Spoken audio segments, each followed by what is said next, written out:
దశాబ్దాలుగా చూస్తున్నాం. ఇదేం కొత్త కాదు. చట్టాలు కూడా పనిచేస్తాయా?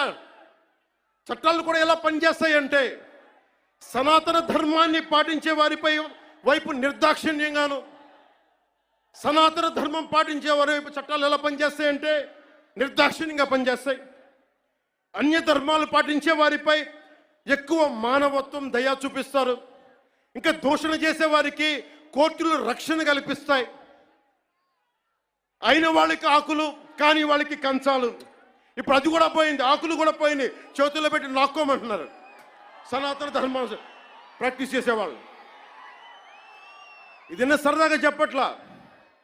ఈ స్టేట్మెంట్ని సబ్స్టాన్షియేట్ చేయడానికి చిన్న ఉదాహరణ. ఈ మధ్యన ఒక యువ నాయకుడు అన్న మాటలు, సనాతన ధర్మం ఒక వైరస్,